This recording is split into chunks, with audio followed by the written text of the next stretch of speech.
5 cycles, 3 crashs majeurs, des quartiers qui ont perdu jusqu'à 87% de leur valeur. C'est ce qui s'est passé dans les 15-20 dernières années à Dubaï. Comment acheter intelligemment pour se sécuriser dans cette période? C'est exactement les questions auxquelles on va répondre aujourd'hui, et on va pas y répondre avec des opinions ou des intuitions, mais avec des faits. Dans cette vidéo, on va décortiquer l'ensemble des crashs immobiliers de Dubaï. On va analyser quartier, par type de bien, qu'est-ce qui s'est passé. Et on en déduira en fait des conclusions sur qu'est-ce qui résiste le mieux, quel type d'unité, quel type de quartier, et des conclusions aussi globales sur qu'est-ce qui impacte globalement le prix de l'immobilier à Dubaï. Avant de plonger dans les cycles, il faut comprendre pourquoi le marché de Dubaï est si particulier. Parce que c'est un marché qui fonctionne comme aucun autre. La première particularité, c'est que c'est un marché d'expatriés. Plus de 85% de la population n'a pas la nationalité. C'est donc un marché qui peut s'effondrer assez vite, remonter assez vite aussi, et qui peut exploser aussi très rapidement en cas de non-performance de pays étrangers ou de conflits. La deuxième particularité, c'est qu'on a un historique très court. Le marché, pour vous donner un ordre d'idée, il n'existe réellement que depuis 2002. Avant mai 2002, il n'y a personne qui pouvait acheter en pleine propriété à Dubaï. La troisième particularité de ce marché, c'est qu'il est connecté à tout. Le pétrole, le rouble,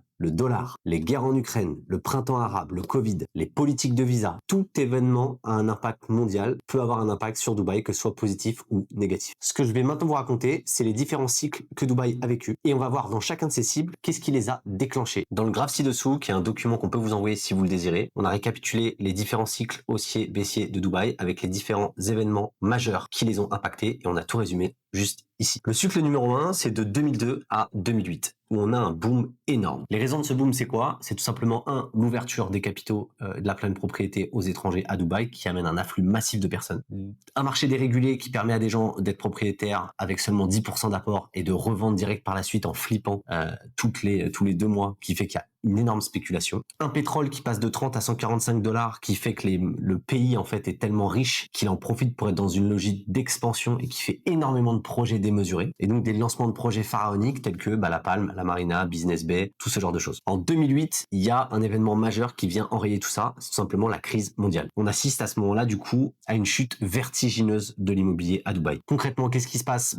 Étant donné que la totalité du marché reposait sur de la dette et sur le levier bancaire et qu'il y a une faillite énorme des banques, le marché s'effondre. En plus de ça, la plupart des gens paniquent et veulent récupérer l'argent, donc ils vendent. À cette crise s'ajoute une crise du pétrole qui fait que les Émirats, qui étaient dans une position où ils avaient énormément de fonds, se retrouvent avec un pétrole bas et où du coup ils ont peu de moyens à injecter, ils ont plus la puissance de frappe qu'ils avaient pour soutenir le marché. Résultat, en quelques mois, moins 40% au global sur le marché. Une crise, puisque Dubaï explique qu'à ce moment-là, il fait presque défaut. Et heureusement, un sauvetage, puisqu'il y a énormément d'argent avec des fonds souverains, notamment à Abu Dhabi, qui renflouent les caisses pour continuer la pérennité de Dubaï. À cette époque, il faut savoir en tête que beaucoup de projets qu'on voit aujourd'hui, en fait, ont été gelés ou annulés et reprennent que maintenant. Après cette crise, se suit une période en fait d'augmentation moyenne du prix. Effectivement, on a un plus 46% sur 4 ans qui s'explique par différentes choses. Le marché s'assainit et il est régulé. On a l'ouverture du Burj Khalifa qui quand même envoie un énorme signal au monde entier. On a les crises du printemps arabe qui amènent un afflux énorme d'investissements arabes aux Émirats. On a l'attribution en 2013 de l'exposition universelle en 2020 à Dubaï qui fait aussi énormément augmenter les prix. Et on a des yields, tout simplement des rendements à 8-10% à cette période-là sur Dubaï.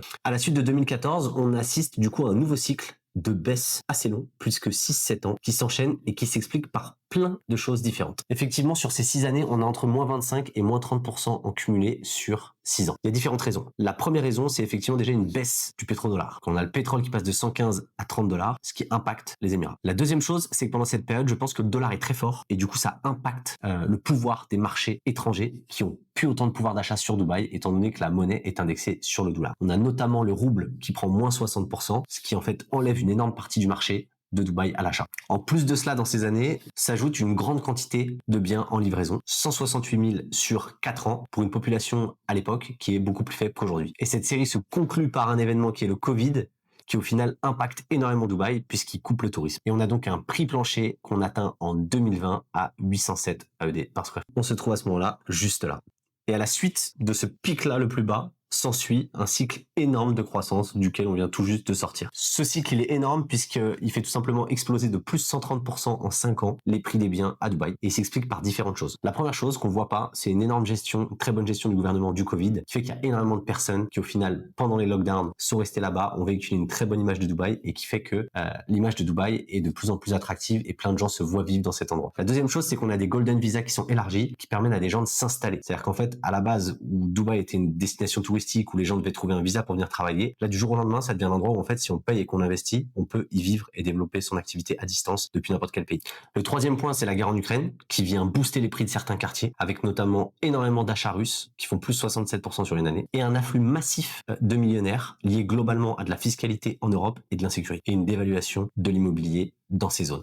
Maintenant, ce qui est intéressant, c'est d'aller dans le détail de ces crises et d'aller voir rapidement, en fait, sur chacune de ces crises, quels sont les quartiers qui ont pris les plus grosses baisses, qu'est-ce qui a le mieux récupéré ensuite. Ici, comme vous pouvez le voir, on a le détail de la totalité des quartiers et des baisses qu'elles ont subies sur la crise de 2008. Donc, on voit les quartiers en haut qui ont le plus pris et ceux en bas qui ont le mieux résisté. Ensuite, on a la vision par villa et la vision par type de bien. Je tiens juste à remettre dans le contexte, à cette époque, Dubaï en 2008, c'est ça. Ça, c'est la vision de Downtown en 2008. Ça vous donne une idée du nombre de plots qui n'étaient pas construits et d'à quel point c'était vide. Ça, c'est la vision de JVC aussi à cette même époque pour que vous puissiez vous donner un ordre d'idée. Globalement, ce qui ressort de cette période, c'est que ce qui est plus impacté, en fait, c'est tout simplement les quartiers émergents.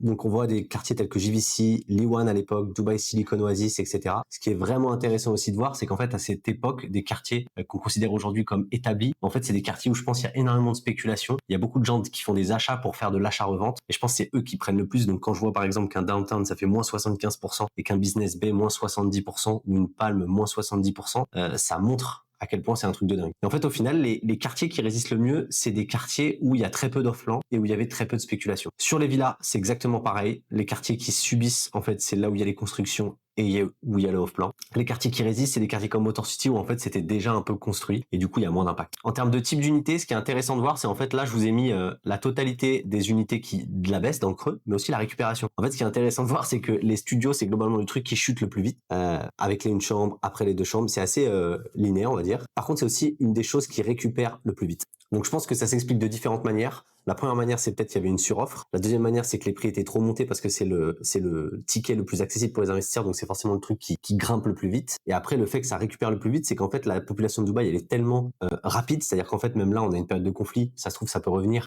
Les gens partent, les gens peuvent revenir très vite, donc c'est potentiellement des choses qui reviennent. Néanmoins, ce qu'on voit, c'est quand même ils ont perdu. Au final, au global, le truc qui a perdu beaucoup, mais qui revient le plus vite, c'est le one bed. Et sur cette crise, globalement, un des trucs qui résiste à peu près le mieux, c'est plutôt les deux chambres. Sur la crise de 2014 à 2020, pareil, je trouve ça intéressant d'aller voir à quoi ça ressemblait Dubaï à ce moment-là. Donc juste pour vous donner un ordre d'idée, on voit que Downtown, ça n'est plus du tout la même chose, que c'est bien plus construit qu'avant. Et on voit que sur les quartiers tels que Jumeirah Village Circle, Arjan, etc., on est quand même encore au démarrage, même si on voit qu'il y a quand même des constructions existantes. Ça permet aussi de comprendre en fait pourquoi dans les crises d'avant, par exemple des quartiers comme Motor City ou Sport City peut-être baissaient moins, parce qu'en fait il y avait déjà des communautés de villas établies, et je pense que du coup ça a moins bougé que sur le off. À cette époque-là, ce qu'il faut avoir en tête, c'est qu'on vient tout juste de finir la Palm Jebel Ali, et on va y revenir. Globalement, les quartiers qui baissent le plus pendant cette période du coup de baisse mais longue de 6 ans, c'est globalement Downtown Jebel Ali. On a Al Jadaf, Barsha Heights, International City Phase 2, The Greens, Dubai South, Dubai Production City, etc. Et les quartiers qui baissent le moins, bizarrement, c'est JVC, Dubai Hills et la Palm Jumeirah, Business Bay, Motor City, Dubai Marina, Dubai Silicon Oasis. Ce que je perçois personnellement, c'est qu'en fait les prix étaient tellement bien corrigés sur JVC qu'au final, ça a pas rebaissé et ça s'est plutôt stabilisé. Par contre, sur tout le reste, ce que je perçois, c'est que c'est globalement des quartiers un peu établis où du coup, il n'y a pas trop de spéculation avec le off-plan et du coup, c'est moins impacté par la baisse au global. Le pattern que je vois dans la totalité des quartiers qui subissent, globalement, c'est quand même des quartiers assez éloignés. Quand on voit Dubai South dans le top, on voit Downtown Jebel Ali, ça donne des indications. Et après, je pense que sur International City, ce qui s'est passé, c'est qu'il y a dû y avoir des lancements off-plan. Sur les villas, c'est assez intéressant parce qu'en fait, ce qui avait pris le plus cher, en fait, tout simplement Emirates Hills dans la crise d'avant, mais au final, c'est globalement le truc qui résiste le mieux et qui prend le plus de valeur, potentiellement parce que c'est déjà construit. Et si on le vérifie sur la carte, on voit que c'est le cas, puisque c'est juste ici. Et sur les autres, ce qu'on voit qui baisse, c'est effectivement Dama Hills 2, donc je pense des lancements off-plan, majoritairement. Dubai Sport City, mais je pense plus sur des constructions de buildings. Ah non, sur des villas. Donc Dubai Sport City baisse sur les villas. Mais au global, ce qu'on voit, c'est que les communautés qui sont déjà établies subissent peu, et les communautés qui sont en construction subissent. En termes de type de bien, ce qui est assez impressionnant, c'est qu'au final, c'est les deux chambres au global qui prennent le plus de baisse sur cette période, qui est difficile, je vous l'avoue, à comprendre. Les baisses sont à peu près similaires sur la totalité des biens. Hormis, ce qu'on voit, c'est que globalement, les villas, c'est celles qui se sécurisent le plus dans cette baisse et qui globalement repartiront le plus aussi après derrière. Et du coup, dans la dernière période d'explosion, qu'est-ce qu'on voit entre 2020 et 2025 ? Dans les tops, on a Barsha Heights, Downtown Jebel Ali, Jumeirah Bay Island, Dubai South, Jumeirah Heights, The Greens, Dubai Silicon Oasis, etc. Dans les zones qui potentiellement explosent, un peu le moins, on a Business Bay, Dubai Marina, Downtown, Dubai Hills. Dans le top des hausses des villas, on a Al Barari, on a La Palme et on a Al Fourjan. En fait, ce que je trouve intéressant de voir, c'est que globalement, dans les périodes de hausse, c'est les zones au final qui étaient tirées un peu par le off-plan et qui sont un peu, on dirait lointaines, qui explosent. Et que dans les périodes de crise, c'est aussi celles un peu qui prennent le plus cher. Maintenant, restez jusqu'au bout parce qu'on va aller voir deux choses. Un, quels sont les facteurs en termes de tier list qui impactent le plus le prix de l'immobilier à Dubaï et qu'il faut surveiller absolument pour vous en tant qu'investisseur. Deux, quelles sont les règles d'or qu'on récupère de toutes ces analyses de crise pendant 20 ans. La hiérarchie des facteurs d'impact de Dubaï, c'est la suivante. Dans la première chose, ce qui impacte le plus Dubaï, étant donné en fait tout simplement sa taille et le fait qu'elle est dépendante du monde entier, c'est les chocs exogènes mondiaux. La crise financière de 2008, elle a fait moins 50%. Les guerres régionales, ça a impacté aussi dans le dur que dans le positif, c'est-à-dire qu'on voit qu'en fait tout simplement la guerre d'Ukraine elle a fait plus 66% sur les achats russes, mais la guerre actuelle potentiellement peut faire baisser le prix. La pandémie, les événements mondiaux que tout le monde peut vivre et les crashs pétroliers. La deuxième tier list qui ont des impacts élevés mais qui peuvent en gros rester entre 15 et 30%, on a les lois freehold. En fait les lois, c'est impressionnant à quel point ils débloquent en fait des leviers et ça abonde d'investisseurs et ça augmente et ça fait gonfler le marché. Par exemple dans les dernières années, dans les booms, ce qu'on voit c'est que la loi freehold déjà pour déclencher le premier achat, ça a fait un boom. Les golden visa finalement, avec un peu de temps, ça a déclenché un deuxième boom. Ils ont fait des remote work visa qui ont attiré énormément de monde. Pareil, ça a fait un boom. Et les régulations aussi du marché, globalement, ça a aidé. En tier 3, qui ont un impact un peu modéré, entre 5 et 15%, on a les suroffres. On en parle beaucoup, mais en fait, les suroffres, au final, on y reviendra. C'est pas forcément le truc qui impacte le plus l'immobilier à Dubaï. Le gel des lancements, les pipelines futurs qui sont énormes et les croissances démographiques. Et maintenant, si on reste sur les impacts un peu modérés, on a quoi? On a le taux de change. Alors, à voir. Le taux de change, je trouve que c'est un impact modéré. Néanmoins, si demain, par exemple, le dollar devient très fort, c'est très bien pour les gens qui ont investi, mais ça peut freiner énormément d'achats sur les liquidités du monde entier qui viennent vers Dubaï avec des devises plus faibles. Donc, on a la force du dollar, dont je parle là. On a aussi les taux d'intérêt de la Fed et l'attractivité comparative, qui est que pour l'instant, aujourd'hui, il n'y a pas vraiment de compétitivité sur du 0% d'impôt versus Dubaï. Et dans les derniers points qui peuvent être catalysateurs, on va dire accélérateurs, mais qui ne sont pas déterminants, les méga événements comme l'exposition 2020 universelle, les instabilités régionales, qui peuvent, dans le cas en fait positif plutôt, parce que dans le cas négatif, on verra, ça peut plus impacter. Les sentiments médiatiques aussi, la presse, comment elle relaie l'information de Dubaï, à quel point c'est une destination, ça joue énormément, et l'image de marque de Dubaï au global.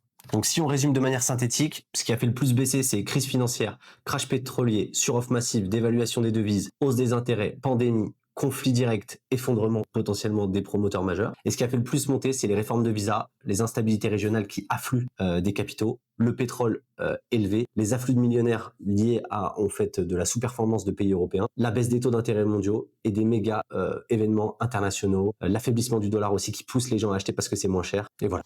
Maintenant, ce qui est intéressant de voir aussi, c'est quels signaux en fait on détecte pour vous les investisseurs à checker sur le marché de Dubaï. Les signaux de baisse, c'est quoi? C'est globalement les yields. On verra, ça a pas trop d'importance. J'y reviendrai après sur les fausses croyances en fait sur Dubaï. Mais globalement, quand les yields descendent en dessous de 5,5 ou 6, on est dans une zone de baisse où les marchés vont se retraiter. Ensuite, des pipelines d'unités, beaucoup d'unités à livrer, ça joue. Le pétrole qui est bas, une croissance population inférieure à 2%, c'est ce genre de choses qu'il faut aller surveiller. Les signaux neutres, c'est globalement quand le marché est entre 5,5 et 7, qu'il y a une supply entre 30 et 40 000 par an, qu'on a un pétrole minimum entre 40 et 70 $. Et les signaux d'achat forts, c'est dès qu'on a des yields supérieurs à 8%, qu'on a une supply potentiellement en baisse, mais ce qui n'arrivera pas, je pense, plus tard, et qu'on a un baril du pétrole au-dessus de 80 $. Maintenant qu'on a toutes ces données et qu'on a une vision claire, le but c'est d'aller voir en fait, est-ce qu'il faut acheter en temps de crise, comment, est-ce qu'il y a une opportunité ou pas, et quelles sont les règles d'or un peu à suivre si vous investissez dans des périodes difficiles de Dubaï. Donc au final, les règles d'or en cas de crise, c'est quoi? 1. Privilégier les zones établies. 2. Éviter le off-plan spéculatif. 3. Cibler des types d'unités un peu plus recession-proof. Et 4. On l'a pas mis dans le rapport, mais je dirais aller sur des promoteurs solides. Ensuite, pendant la crise, quels sont les guidelines un peu à suivre? La première, c'est de surtout pas vendre dans la panique. Je prends le cas ceux qui ont vendu en 2009, du coup à moins 50, ils ont raté le plus 46 en 2010-2014. La stratégie, c'est de garder, louer et attendre. À dire comme ça paraît simple. Il suffit d'investir dans des zones ultra établies avec des 2-3 chambres ou des villas et de se sécuriser. Mais dans la réalité, c'est beaucoup plus complexe. Parce qu'en réalité, ces crises, elles offrent des opportunités qui font un peu rebattre toutes les cartes. Par exemple, on peut avoir accès à des plans de paiement 30-70 dans des zones ultra premium livrés dans 3-4 ans. Ce qui nous évite de mettre beaucoup d'apports, nous dérisque sur l'argent qu'on met à Dubaï et nous permet d'acheter du premium, ce qui va être rare dans les années à venir et nous donne une livraison dans plusieurs années, ce qui nous sécurise sur la suite. Dans les quartiers résidentiels où il y a beaucoup de livraisons, où on aurait tendance à dire de ne surtout pas acheter, en réalité, on va avoir des promoteurs qui font des offres exceptionnelles avec des facilités de plan de paiement qui permettent à des gens de se dérisquer complètement au versus de leur salaire ou de leur économie en ayant par exemple un plan de paiement qui au final ne les met pas du tout à risque et qui leur permet de devenir propriétaire à Dubaï sans rien sentir et sans se mettre de la corde au cou, là où de base ils n'auraient jamais pu le faire. On a des gens qui ne pouvaient pas accéder à des promoteurs sérieux qui d'un seul coup peuvent accéder à des promoteurs sérieux dans des zones résidentielles en s'achetant la sécurité d'avoir le meilleur promoteur dans cette zone. Donc en fait, c'est pas noir ou blanc, c'est très spécifique à chacun. Ce qui est sûr, c'est qu'aujourd'hui, il y a une opportunité à Dubaï, il y a un risque parce qu'il y a la guerre, parce que l'immobilier peut chuter, parce que ça peut baisser, etc. Et on n'ira pas dire le contraire. Par contre, il y a une opportunité parce qu'on sort de 4 années de projets énormes dans tous les sens. On a des promoteurs qui ont du stock. Dans quelques mois, ils auront ralenti. Aujourd'hui, l'image de Dubaï, on va dire, ne peut pas être presque pire que maintenant. Ils sont en situation de faiblesse et il y a vraiment des opportunités à aller chercher, à aller négocier. Si jamais ça vous intéresse d'y voir plus clair là-dessus, n'hésitez pas à nous contacter. On prendra le temps de regarder ça avec vous, sans spécialement vous vendre absolument et chercher à vous faire acheter des projets, mais plus pour vous dire voilà ce que Dubaï a à offrir aujourd'hui et voir si pour vous ce gain-là est supérieur au risque que vous avez l'impression de prendre. Merci à vous d'avoir regardé cette vidéo. N'hésitez pas à vous abonner, on va en faire d'autres. On envoie chaque semaine la totalité des deals qu'on trouve intéressants pour vous. N'hésitez pas à nous dire est-ce que vous êtes d'accord avec les conclusions qu'on tire sur les crises ou pas en commentaire. Merci encore, à bientôt.